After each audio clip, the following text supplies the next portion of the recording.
The scissors snipped through the air like a judge's gavel. Severing more than just curls, they sliced into the fragile thread of trust that had bound us for decades. "It's for her own good, Brielle," my sister Savannah whispered, her voice thick with the righteousness of a woman who'd never questioned the Bible Belt's unyielding script. As Lily's golden locks tumbled to the linoleum floor like fallen soldiers in a war she didn't start. In that moment, staring at my daughter's bewildered reflection in the bathroom mirror, her wide blue eyes searching mine for answers I didn't have, I felt the ground crack beneath me. The weight of every unspoken secret in our family crashing down like a summer storm over the flatlands of Monroe, Texas. I had always known Savannah saw the world in straight lines: church on Sundays, debutante balls for the girls, football fields for the boys, and anything that veered off that path as a detour to damnation. But Lily? My Lily. With her scraped knees from climbing the old pecan tree out back and her insistence on wearing my old flannel shirts like they were armor, she was no detour. She was the map. The uncharted wild that I'd fought to protect since the day she came into this world, screaming against the odds of a shotgun wedding that never happened.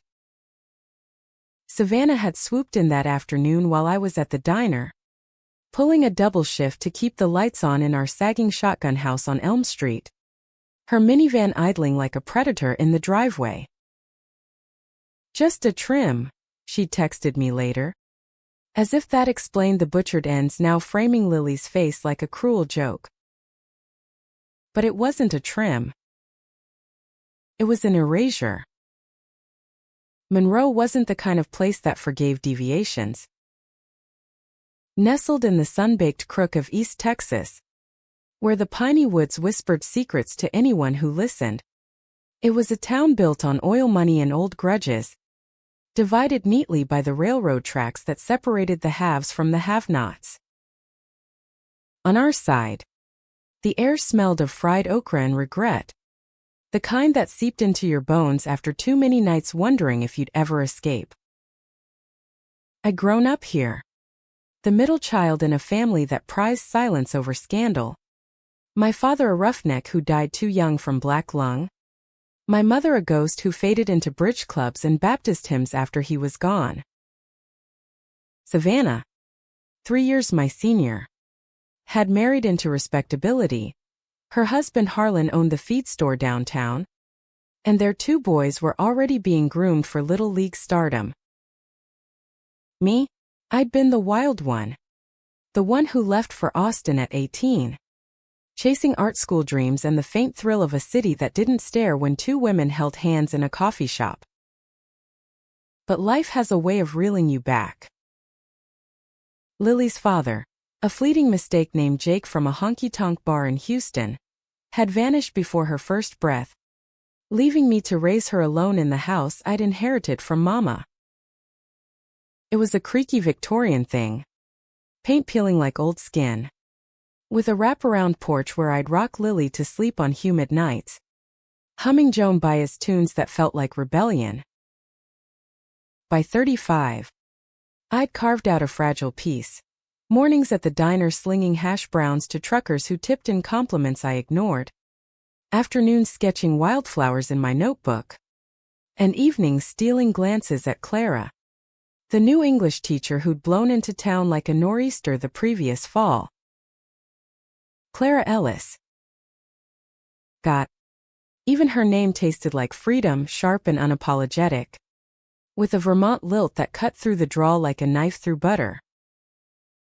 She'd rented the little bungalow 2 doors down, her Prius an alien in a sea of F-150s, and from the first time she waved at me across the fence, sharing a basket of heirloom tomatoes from her garden, I felt something stir that I buried deep since my 20s. We started slow, borrowed books exchanged on the porch, her lending me dog-eared copies of Carson McCullers, me slipping her sketches of the live oaks that lined the creek. "You're an artist," she'd said one evening, her fingers brushing mine as she handed back my notebook, the touch lingering like the last note of a blues riff. But more than that, I was starving for conversation that didn't orbit football scores, for eyes that saw me not as the town spinster but as Brielle, whole and wanting. Lily adored her. Miss Clara knows all the stories about brave girls, she'd declare, trailing mud across my kitchen floor after afternoons in Clara's yard, where they plant snapdragons and weave tales of pirate queens who sailed against the wind. I watched them from the kitchen window, my heart twisting with a joy I didn't dare name. Because in Monroe, joy like that came with barbs. Savannah had noticed. Of course. Her texts grew sharper. Who's that Yankee filling your head with nonsense? And Lily's getting so rough around the edges. Maybe she needs a proper influence. I brush it off, but the words lodged like thorns. That afternoon, when I pulled into the driveway, the sun dipping low and painting the sky in bruises of purple and gold, Lily burst from the house like a storm cloud, her hands clamped over her ears as if to hold back a scream. Mama! Mama! Aunt Savvy said I looked like a boy from the devil. And she fixed it. Her voice cracked, high and raw, and I dropped my purse right there on the gravel, scooping her up as Savannah emerged from the screen door, scissors still dangling from her apron pocket like a trophy. What in God's name have you done? The words escaped me before I could temper them, my arms tightening around Lily's trembling frame. Her hair, those soft waves we braided with ribbons just last week, now jagged and uneven, chopped close to her shoulders in a mockery of a pixie cut that screamed intervention. Savannah's face hardened, that familiar mask of piety sliding into place. She was running around like a wild thing. Brielle. Climbing fences, scuffing her dresses. I thought a little tidying up would help her see herself right. It's not right, letting her go on like that. Folks talk. You know they do. Folks talk. I set Lily down gently, guiding her inside to the bathroom where the evidence littered the floor like confetti from a funeral. This isn't about talk. Savvy. This is about my daughter. Her choice. Her body. My voice rose, echoing off the tiled walls, and Lily whimpered, burying her face in my skirt. It's about family, Savannah shot back, following us in, her heels clicking like accusations. About raising her God's way, not letting her turn into whatever you're letting her become. And don't get me started on that teacher friend of yours. Clara. Isn't it? Parading around with her books and her ways. Lily needs stability. Not that. The air thickened, charged with the ghosts of every argument we'd never had, about my phase in Austin. The whispers after I came home alone. The way she'd cornered me at Mama's funeral, hissing that I was shaming us all by not remarrying. I knelt by Lily, running my fingers through the ragged ends, each touch a vow. It's okay, baby. We'll fix this. Together. But inside, fury coiled like a rattlesnake in the underbrush, ready to strike. That night, as Lily slept fitfully under a quilt stitched by our grandmother, I sat on the porch steps with a glass of sweet tea gone bitter, the cicadas humming a dirge. Clara found me there, drawn by the porch light's glow, her silhouette soft against the fireflies. Brielle? I saw the van earlier. Everything all right. I looked up, her face illuminated like a confession in the dark. And the dam broke. Words spilled out: the scissors, the fix, Savannah's unyielding grip on normalcy, and Clara listened, her hand finding mine in the space between us. Warm and steady. "That's assault," she said finally, her voice low but fierce. "On a child. You could press charges." Charges. The word hung there, foreign and final, like a line drawn in the red dirt. In Monroe, families didn't sue families. They swallowed the hurt and moved on, letting resentment fester like kudzu. But as I traced the calluses on Clara's palm, marks from tending her garden, from turning pages in books that promised other worlds, I felt the pull of something fiercer than fear. Lily's tear-streaked face in the mirror. The way Savannah had wielded those scissors not just against hair, but against the girl my daughter was becoming. Free and unapologetic. Much like the woman I'd hidden inside myself for too long. By dawn, I'd made the call to the county attorney, my voice steady as I recounted the facts, each one a brick in the wall I'd build between us. Savannah didn't expect it. How could she? When I'd spent years yielding, apologizing for the shape of my heart? But as the first light crept over the pines, painting the world in tentative gold, I held Clara's hand tighter, and for the first time, I didn't let go.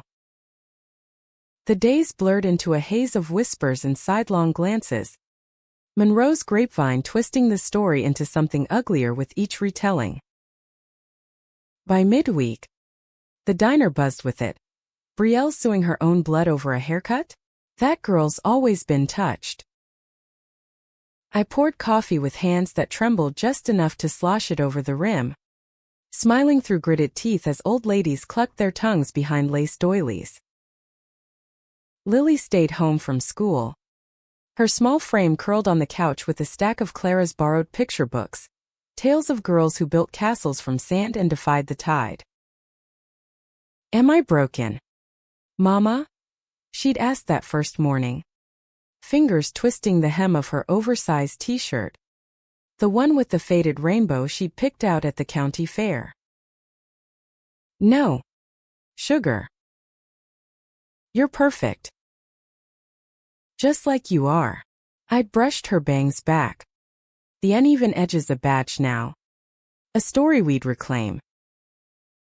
But the question lingered, echoing the ones I'd asked myself in the mirror at her age, when playing house with dolls felt like a lie and the neighbor's tomboy ways pulled at me like gravity. Clara became our anchor those weeks, slipping through the back door after her classes at the high school, her arms laden with groceries or art supplies she'd scavenged from the supply closet. "Thought we could make collages," she'd say, her smile a quiet rebellion against the storm outside.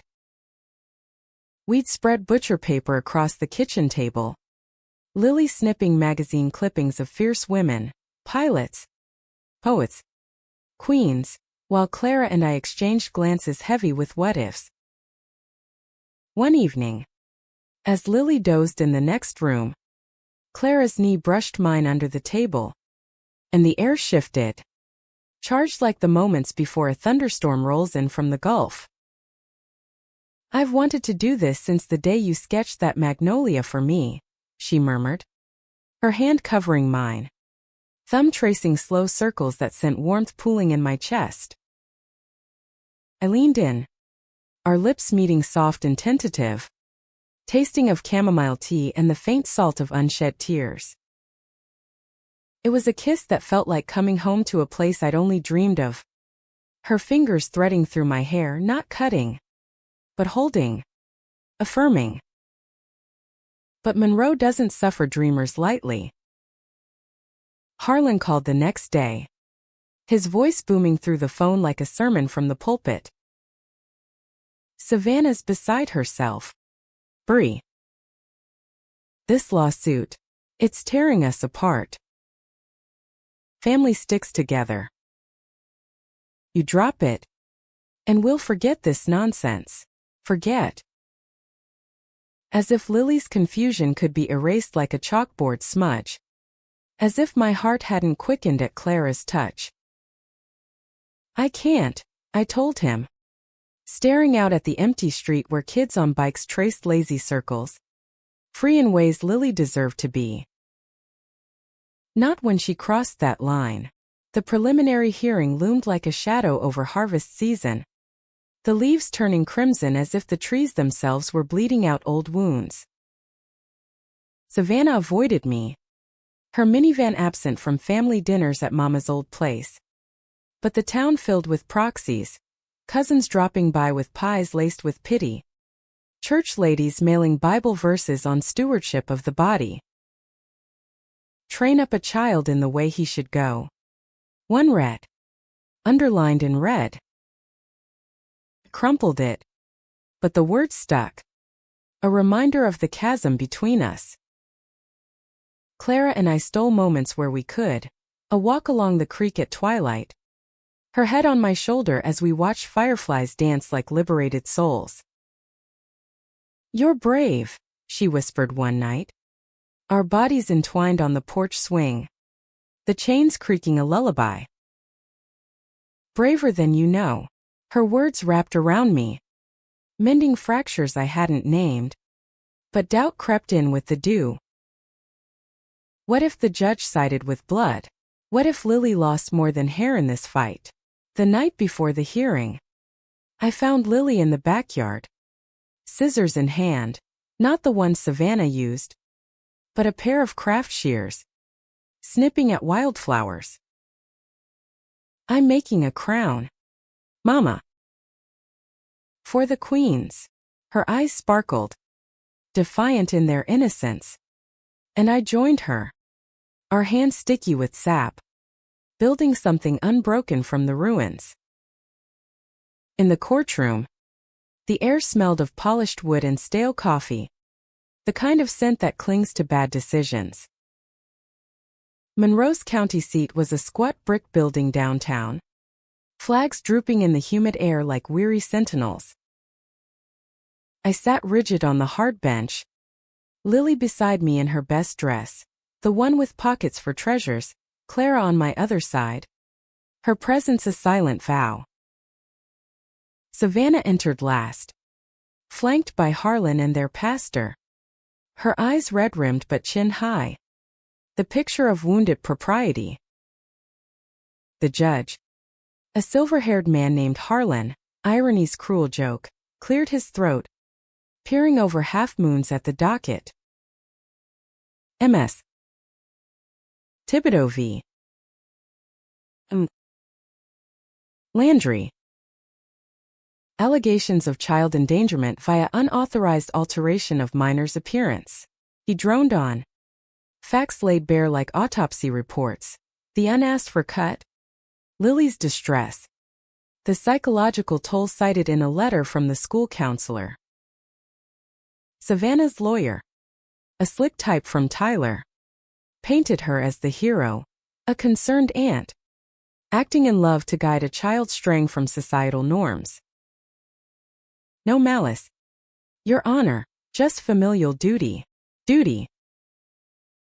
The words soured in my mouth as she took the stand. Her voice quivering just so. I love Lily like my own.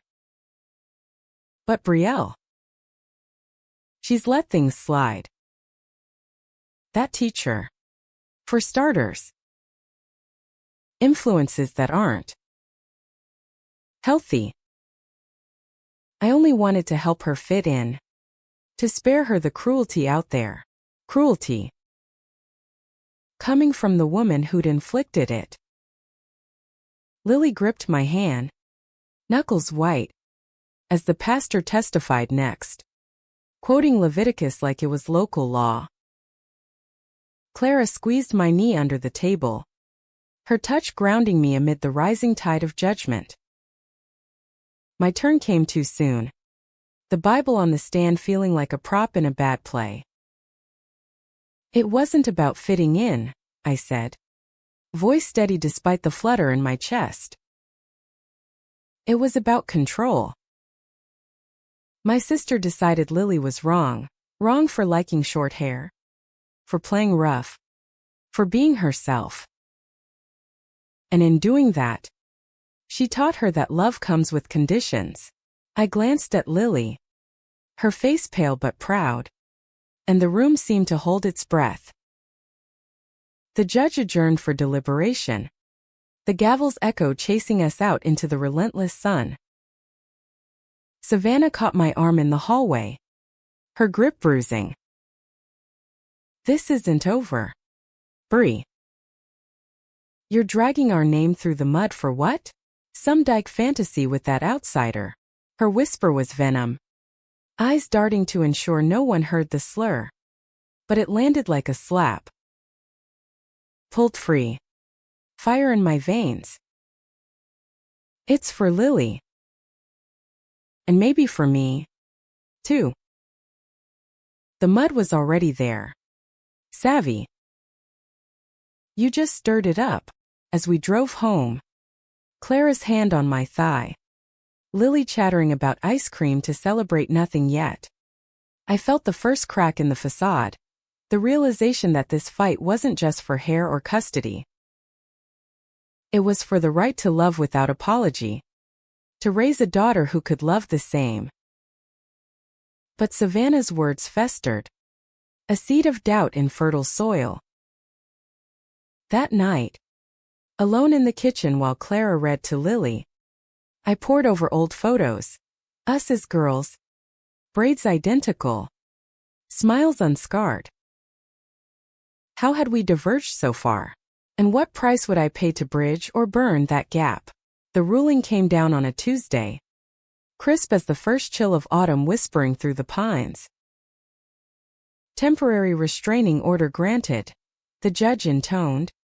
His voice gravel over silk. MS. Landry is to have no unsupervised contact with the minor pending full investigation. Counseling recommended for all parties. Savannah's gasp rippled through the gallery like wind through dry grass. Her hand flying to her throat as if I'd plunged the knife myself. Victory tasted like ash, sweet on the tongue, bitter in the gut because as we filed out, the weight of fractured blood pressed heavier than any gavel. Monroe absorbed the blow with its usual grace. Averted eyes at the Piggly Wiggly. Sermons laced with parables of forgiveness that somehow always circled back to prodigal daughters. Harlan sent a check for Lily's therapy. It noted in his blocky script, tucked into an envelope with a psalm about mending nets. Cashed it. The irony, a small rebellion. Using the funds for Lily's first set of watercolor paints. The kind that bled color like emotions too long damned. Clara and I deepened in the quiet spaces. Our love a secret garden blooming defiant against the frost. We'd drive out to the old quarry on weekends. Lily splashing in the shallows while we picnicked on the rocky ledge. Her laughter a bomb. Tell me about Vermont, I'd say. Head in her lap. Her fingers combing through my hair, gentle. Reverent. As she spun tales of maple sugaring and winters blanketed in peace. It sounds like another world. It was, she'd reply. Eyes distant with old aches. But you. You're mine now. Our kisses grew bolder there. Away from prying windows. Her body fitting against mine like a missing verse in a song I'd half forgotten.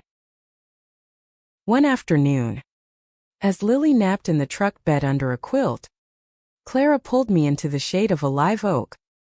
Her breath warm against my neck. I love you. Brielle Thibodeau, she said. The words a vow etched in bark. All of you, the fighter. The mother. The artist who sees beauty in the broken. Love. It unfurled in me like dawn over the fields. Chasing shadows I'd carried since Austin. Where I'd loved a woman named Reese in stolen nights.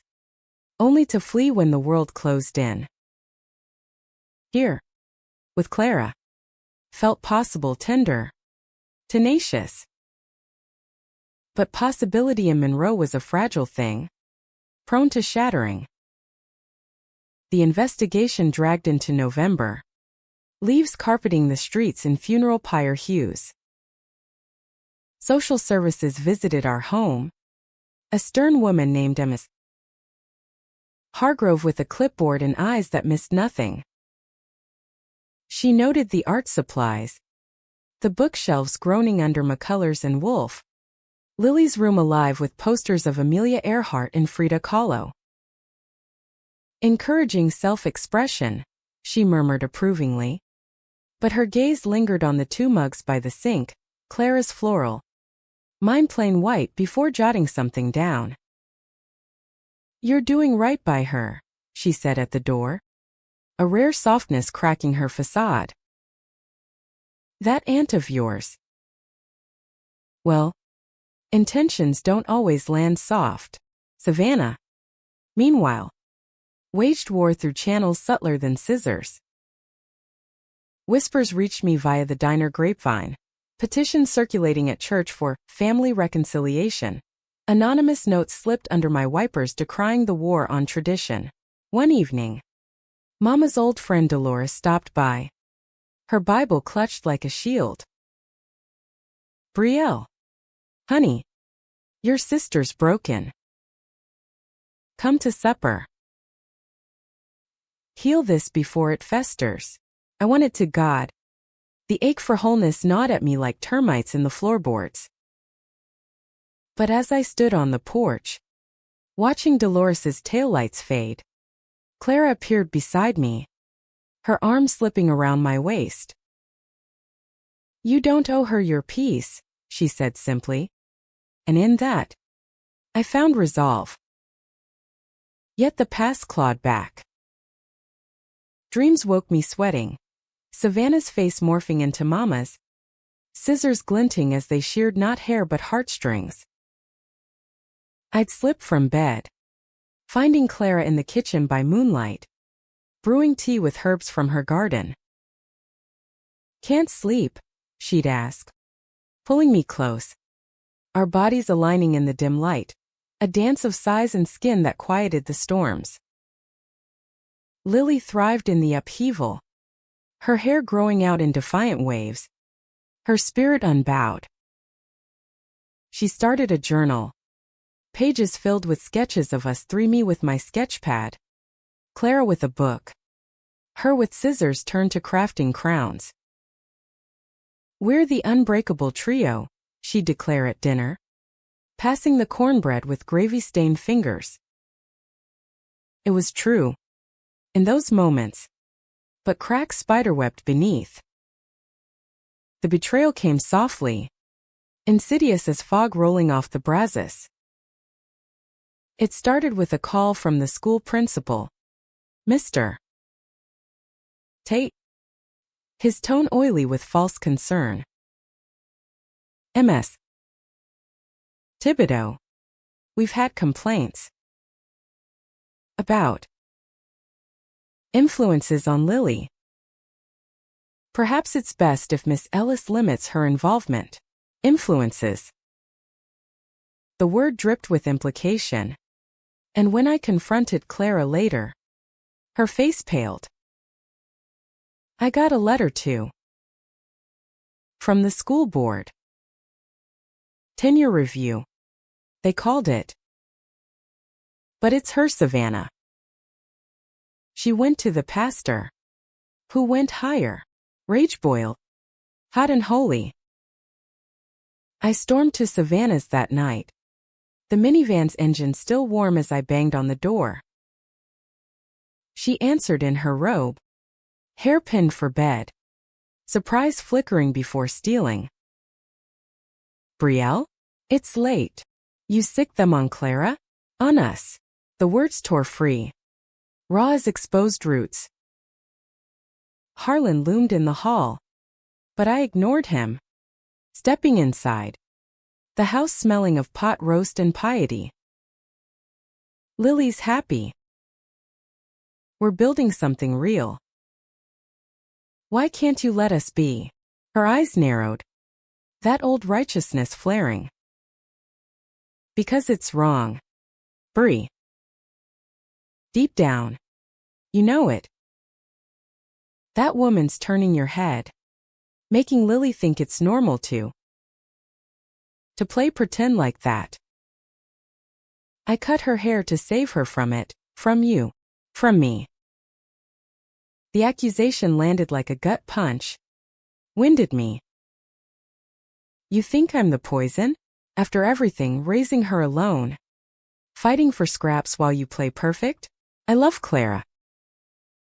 And Lily loves who she is because I let her. Love. She laughed. Bitter as chicory. This ain't love. It's rebellion. And it'll ruin her. Just like it ruined you. Ruined. The word echoed my own fears. The nights I'd lain awake wondering if my choices had scarred Lily before she could choose. I left shaking. The door slamming like a period at the end of a sentence we'd never finish. Clara waited up. Her embrace a harbor. But sleep evaded us both. We'll fight this, she vowed. But doubt shadowed her eyes, the first fracture in our glass castle. As Thanksgiving approached, the town decked in pilgrims and pumpkins, the full hearing loomed. Counselors' reports painted Lily as resilient, thriving. But Savannah's side amassed testimonies, neighbors attesting to her concern, experts on traditional values warning of identity confusion. Claire's job hung by a thread.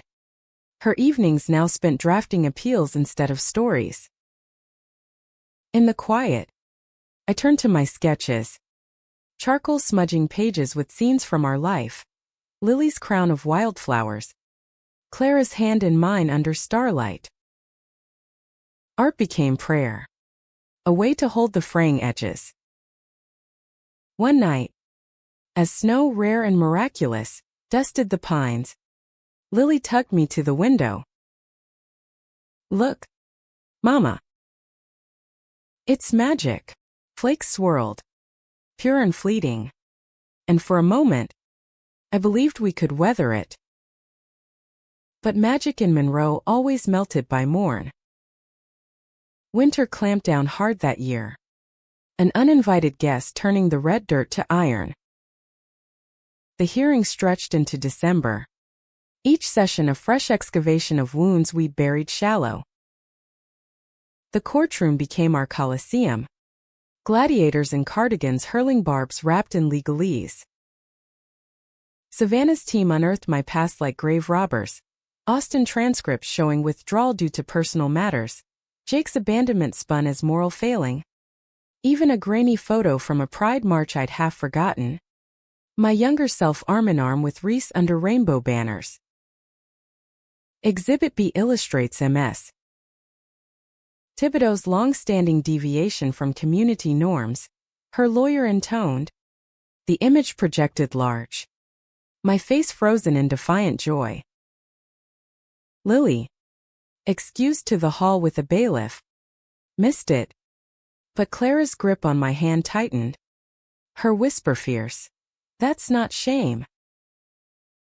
That's strength. Strength. I clung to it as witnesses paraded. The pastor decrying modern confusions eroding family fabric.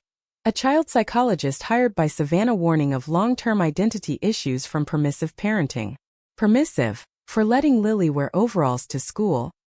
For reading her books about girls who loved girls as friends. Not warnings. My counselor took the stand midweek.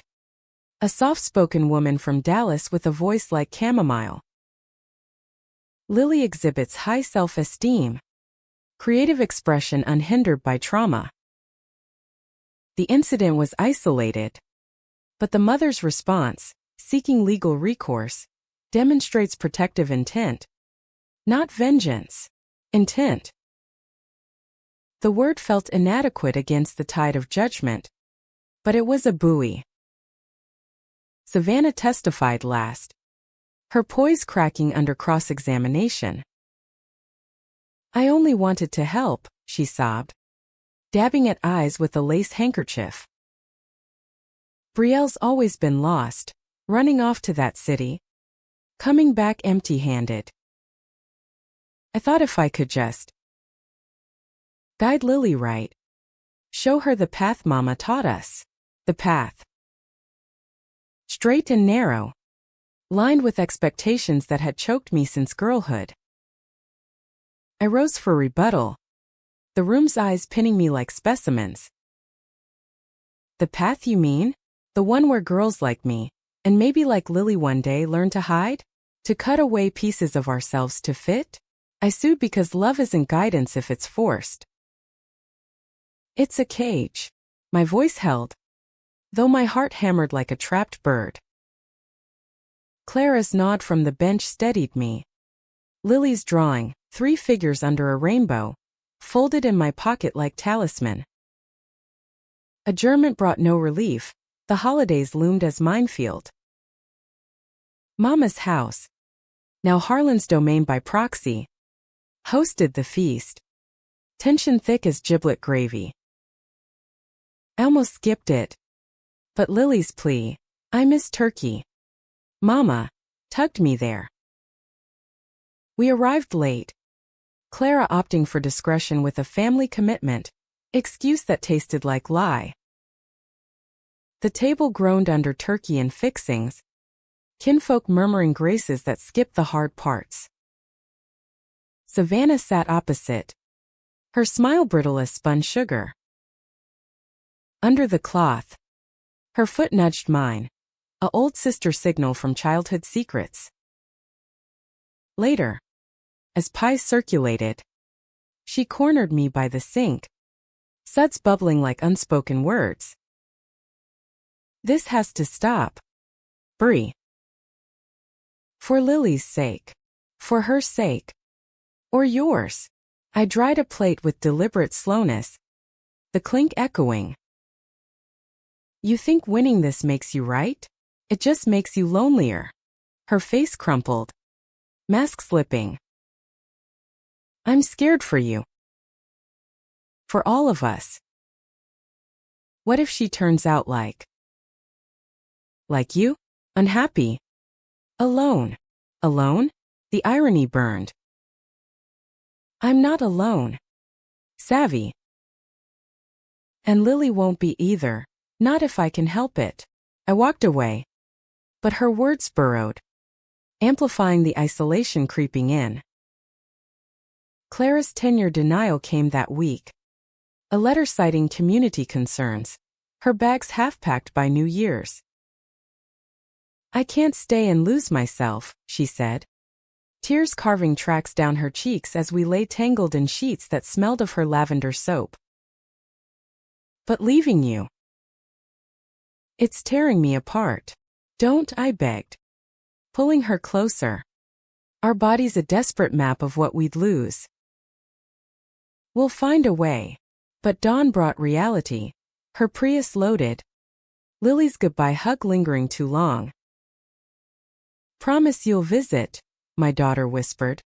And Clara nodded, throat working. She drove away under gray skies, taillights fading like a bruise, leaving silence that echoed.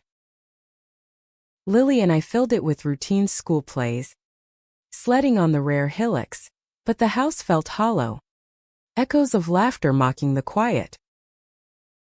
I sketched Clara's profile obsessively, lines blurring with unshed grief, wondering if love was just prelude to loss. The betrayal deepened when anonymous flyers appeared taped to telephone poles. Protect our children from agenda. Boycott Thibodeau Diner. Business dried to trickle. Tips replaced by glares. Harlan confessed over coffee, awkward. Halting, that Savannah had rallied the PTA. Framing it as moral stand. She's convinced it's saving souls, he said. Shame etching his face. But it's costing us all. Cost. The word quantified the unquantifiable. Lily's nightmares restarting. Her questions sharpening. Why does Aunt Savvy hate us now? My own resolve fraying. Nights spent staring at the ceiling, weighing surrender against survival. Spring thawed the ground but not the ice between us.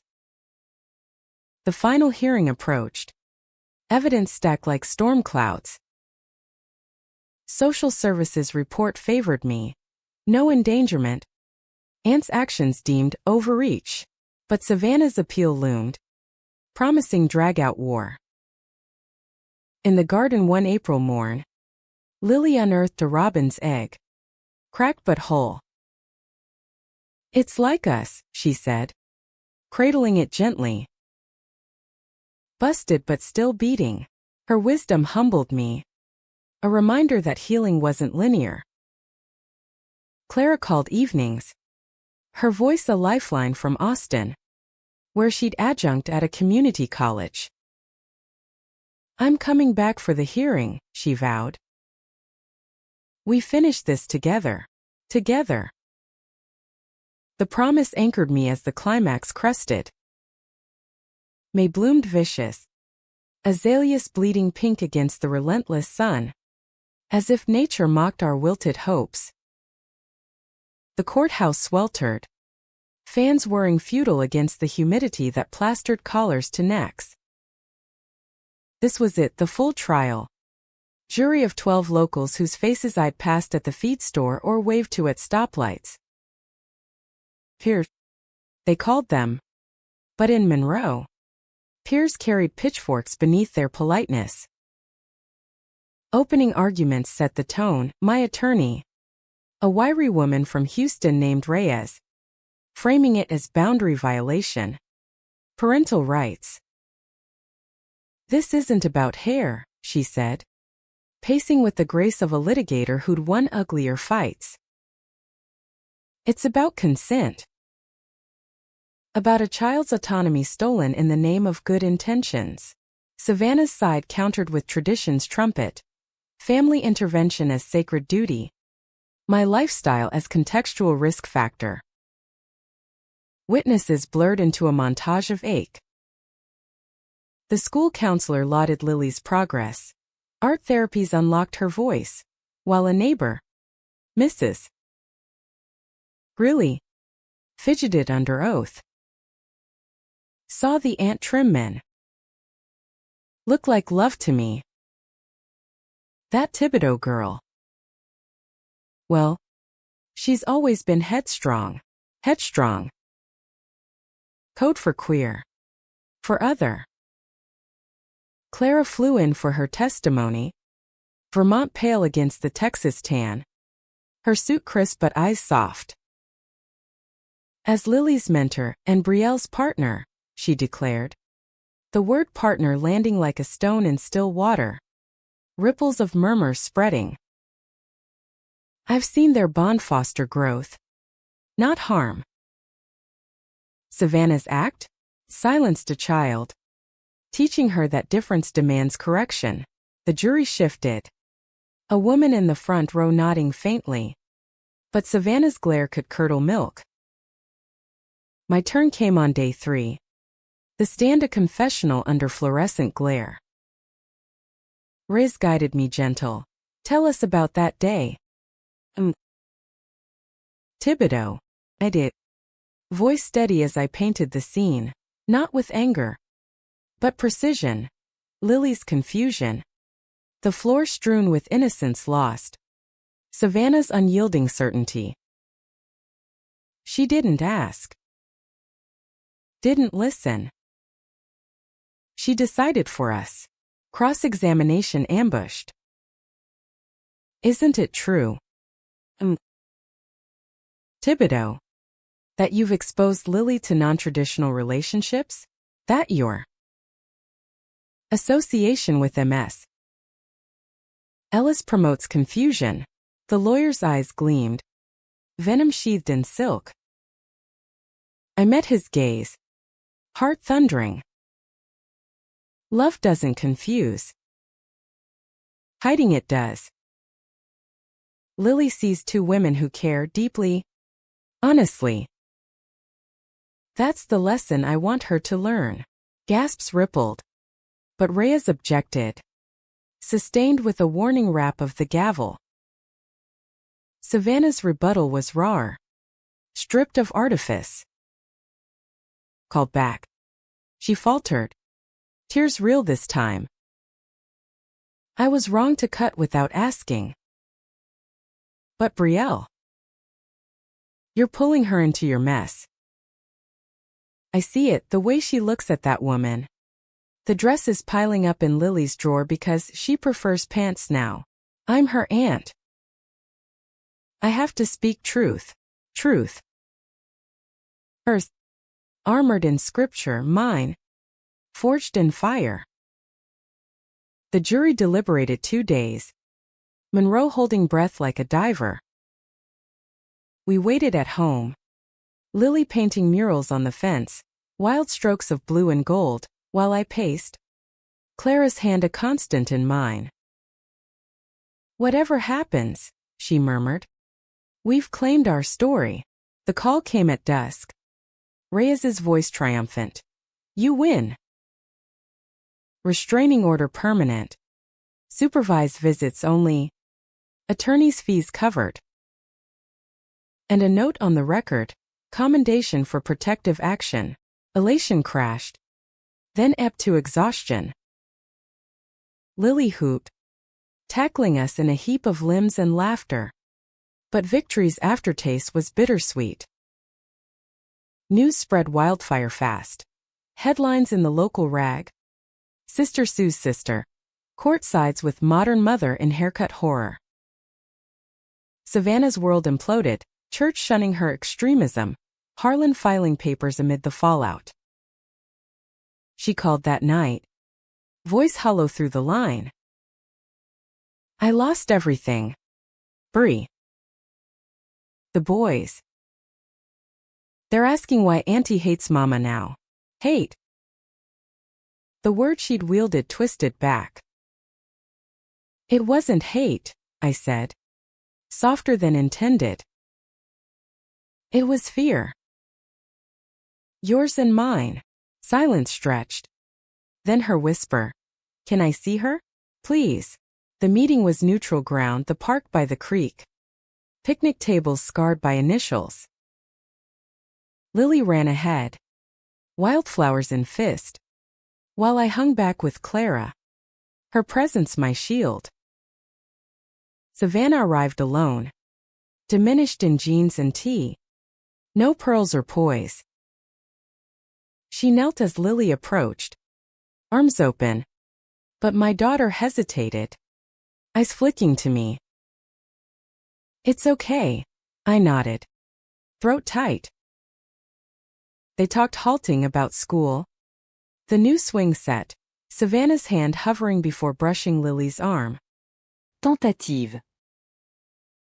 I'm sorry. Sweet pea. For scaring you. For thinking I knew better. Lily tilted head. Wise beyond years. You can like my hair now? Even if it's messy. A sob escaped Savannah. Raw and unfiltered. I can try. For you. They hugged then. Fragile as the eggshell Lily had saved. And I turned away. Tears blurring Clara's outline. Later. Over lukewarm coffee at a diner booth, neutral turf again, Savannah faced me. I was wrong. About the cut. About. You and Clara. The admission hung. Heavy with unsaid histories. Mama always said I was the keeper of the flame. But I burned us instead. Fear does that, I replied. Stirring sugar I didn't need. I was scared too of being the black sheep forever. Of Lily paying for it. Clara squeezed my knee under the table. Silent ally. Savannah glanced her way. Softening. You make her happy. That's more than I gave. Healing's thread spun slow. Visits supervised but warming. Baking cookies where scissors stayed sheathed. stories shared without sermons. But the real fracture mended in quieter ways. Savannah attending Lily's school art show, eyes widening at her niece's piece. 3 women under a vast sky, hands linked. Clara stayed. Tenure be damned. Subbing locally while we plotted escape, a move to Austin, perhaps, or a fresh start in Oregon's rains. Wherever, she said one night. Our bodies woven on the porch swing, stars pricking the velvet dark. As long as it's us, Lily overheard, grinning from the doorway. And me. The trio. Unbreakable. We declared. But breakage teaches grace, the art of piecing with gold. Summer scorched Monroe into submission, heat waves shimmering the horizon like false promises. With the gavel's echo faded, life stitched itself tentative, Lily's hair curling wild, unapologetic, Clara's garden overflowing, tomatoes red as redemption. We 3 fell into rhythm, a makeshift family. Evenings on the porch with fireflies and fiddles on the radio, her Vermont twang blending with my drawl and harmonies that soothed. But undercurrents swirled. Savannah's divorce papers finalized in July. Harlan citing irreconcilable differences, the town tongues wagging anew. She moved into Mama's old house, alone with echoes, her minivan traded for a sensible sedan. Visits evolved. Not just Lily, but tentative teas for us sisters, bone china clinking like olive branches. I read one of Clara's books, she'd admit once, flushing. That McCullers woman. Heartbreaking. How folks hide. Truth in the hiding, I'd reply. Passing cream. Progress. Inch by inch, her asking about Austin without judgment. Me sharing sketches without defense. Yet doubt lingered. A shadow at high noon. Was this mending? Umiamesking. Clara's past surfaced mid-August. A letter forwarded from her old address, ex from Vermont. Words laced with regret and reach. Missed your fire, it read. Inviting reconciliation. She showed me over wine on the swing. Vulnerability etching her face. It's over. But it stirs things, old fears of not enough. I kissed her temple, tasting salt. You're more than enough. For us. But the letter echoed my own ghosts. Jake's sporadic postcards. Promises unkept. Reese's final note. You're too small town for this life. Betrayals. Self-inflicted and otherwise. Teaching that love could curdle. Lily's school year loomed. 3rd grade with its cliques and cruelties. We prepped gentle. New overalls starched crisp. A talk on friends who might not understand. If they tease about Aunt Clara and me, I said. Braiding her hair long now. But hers to choose. You tell 'em love's like the creek. It flows its own way. She nodded. Solemn. And if they cut my hair in their hearts? My chest ached. You bring 'em to me. We'll grow it back stronger. The awakening cracked open Labor Day weekend. Town fair in full swing. Cotton candy clouds. Ferris wheel creaking against the sky. We'd planned simple, lemonade and Lily's pie in the baking contest, but Savannah appeared at the gate. Tentative in sundress and smile. Thought I'd enter jam. If y'all don't mind company. Mind? The invitation hung unspoken. But Lily's whoop sealed it. We wandered midway together. Awkward at first, Savannah buying candy apples. Me dodging X's stares. Until the demolition derby roared. Cars crashing like catharsis.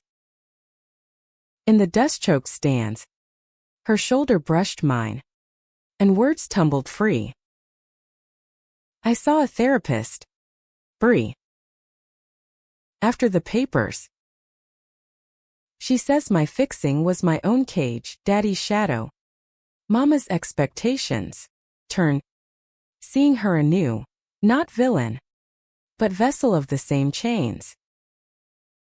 We all carry 'em. Question is, do we passing all? She nodded. Eyes on the wrecks below. Not to Lily. Not anymore. Clara. Arm linked with mine. Squeezed, witness to the thaw. That night. Fair lights fading. For now, shared a blanket by the creek. Fireflies are lanterns. Lily dozed against Savannah's side. The sight a knot untying in my throat. Clara's hand found mine. Thumb tracing vows. While Savannah spoke soft of plans. Night classes at the community college. Perhaps counseling herself. To understand. Not judge. Humanity's spark. Flickering brighter. But climax crests before fall. Mine came unbidden. A phone call shattering the idyll. Jake. Lily's ghost father.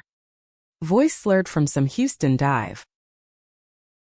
Heard about the drama. Brie. Thinking of comin' round. Cleaned up. Got a job. Lily needs a dad. Needs. The word ignited old furies. She has a family, I snapped. Clara's eyes widening from the kitchen. You left. Stay gone. He laughed. Ugly. That dyke life's no place for a kid.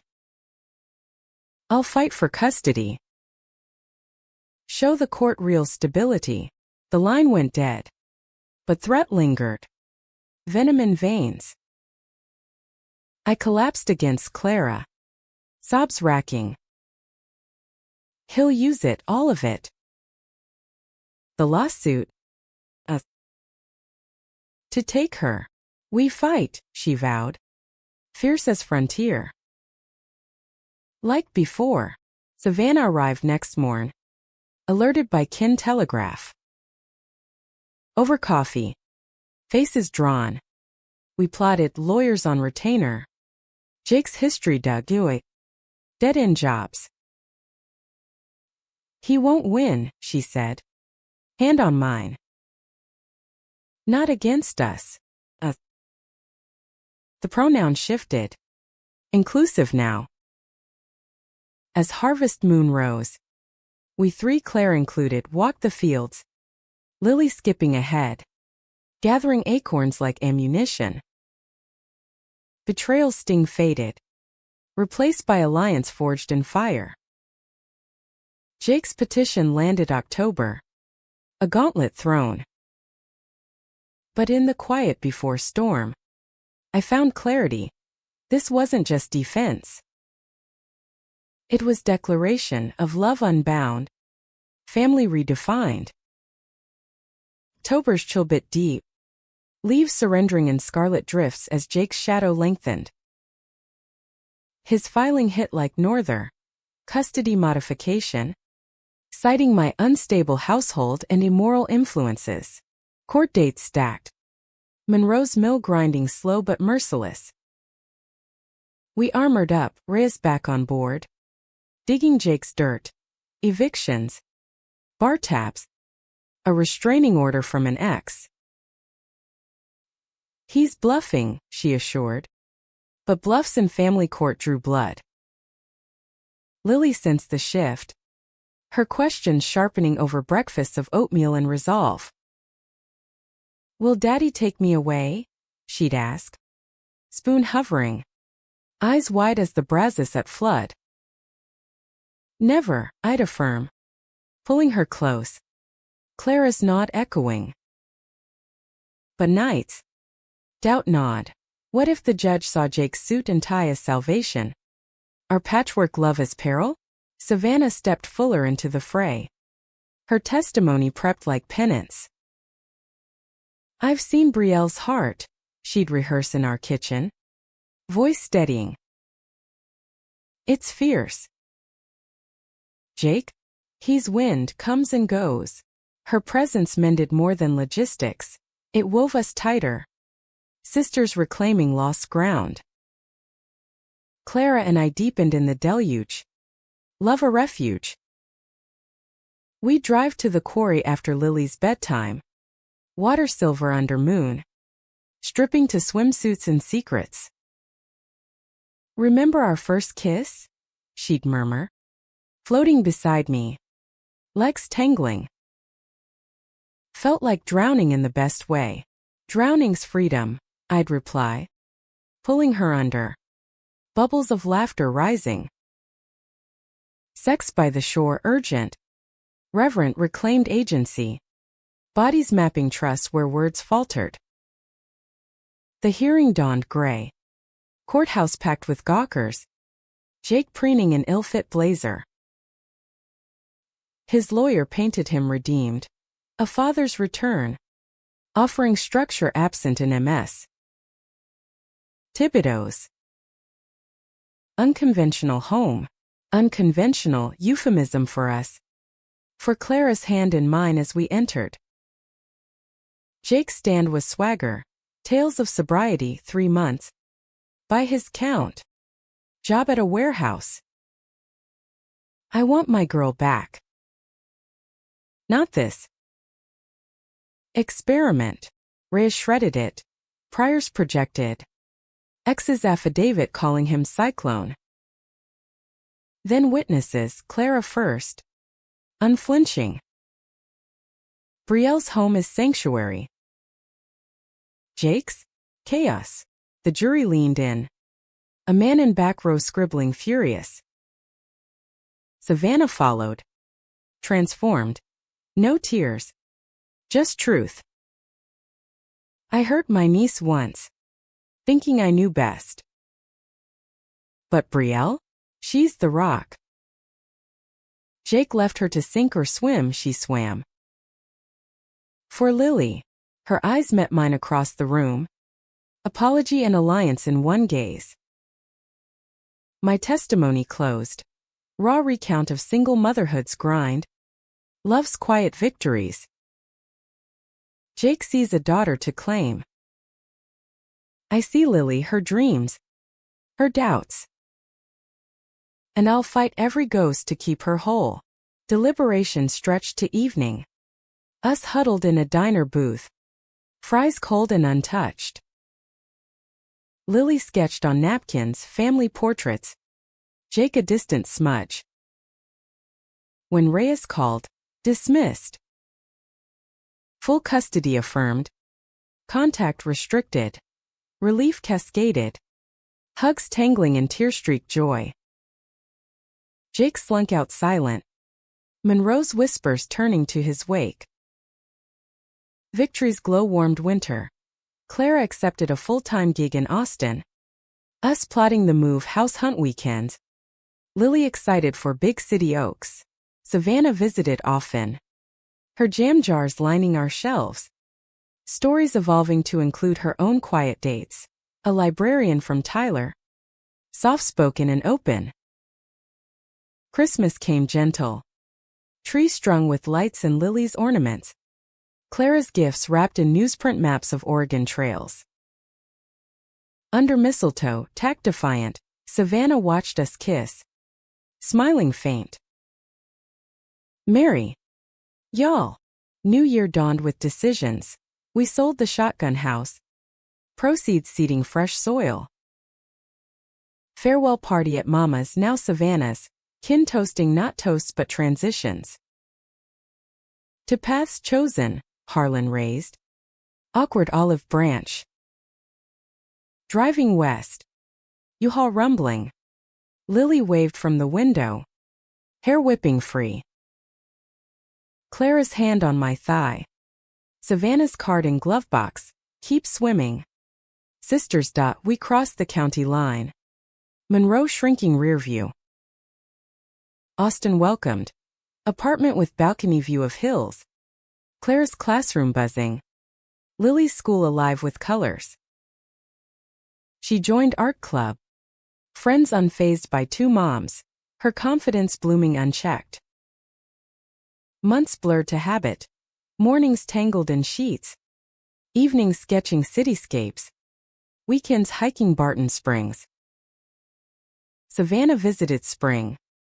Her girlfriend in tow, nerves melting over Tex-Mex. Feels right, she confided later.